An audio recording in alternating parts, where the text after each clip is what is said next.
ఈ రాష్ట్రం వారు చెప్పిన మాట కూడా రాష్ట్రం మొత్తం మీద కూడా దాదాపు 45,000 స్కూల్స్ డెవలప్ చేయడం జరిగిందండి. కరెక్ట్గా ఎడ్యుకేషన్ మీద మెయిన్ కాన్సన్ట్రేషన్ పెట్టారు. అది కూడా హై స్కూల్ లెవెల్ నుంచే కాన్సన్ట్రేషన్ పెట్టారు.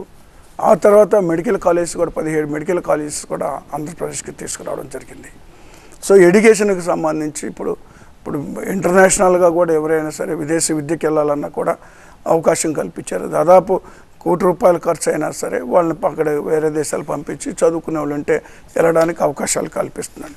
ఎడ్యుకేషన్కి సంబంధించి ప్రభుత్వం అన్ని విధాలు కూడా మరి ఆదుకుంటుంది. సంక్షేమ కార్యక్రమాలు మరి వారు చెప్పినట్టుగా కులాలకి మతాలకు అతీతంగా సంక్షేమ కార్యక్రమాలు ఈరోజు ప్రభుత్వం అందిస్తూ ఉంది. పార్టీలకు అతీతంగా కూడా వారు ఏ పార్టీ అయినా సరే అర్హులై ఉంటే ఖచ్చితంగా వాళ్ళకి అన్ని సంక్షేమ కార్యక్రమాలు అందాలనేటువంటిది ప్రభుత్వ ధ్యేయం. ఆ విధంగానే అనేక సందర్భాల్లో గౌరవ ముఖ్యమంత్రి వర్యులు జగన్మోహన్ రెడ్డి గారు చాలా స్పష్టంగా చెప్పడం జరిగింది. కాబట్టి వీళ్ళకి విమర్శలు అనేటువంటిది కేవలం రాజకీయ విమర్శలు మాత్రమే. మరి ఈరోజు ఎడ్యుకేషన్కి సంబంధించి చూస్తే అసలు గ్రామాలకు వెళ్తే అర్థమవుతుంది ఏ విధంగా స్కూల్లో గతంలో ఎలాగుండేది. కార్పొరేట్ స్కూల్స్కి గతంలో దారాదత్తం చేసినటువంటి పరిస్థితుల్లో ఈరోజు ప్రభుత్వ పాఠశాలలో సీటు కూడా దొరకనటువంటి స్థాయికి మరి డెవలప్ చేయడం జరిగిందండి.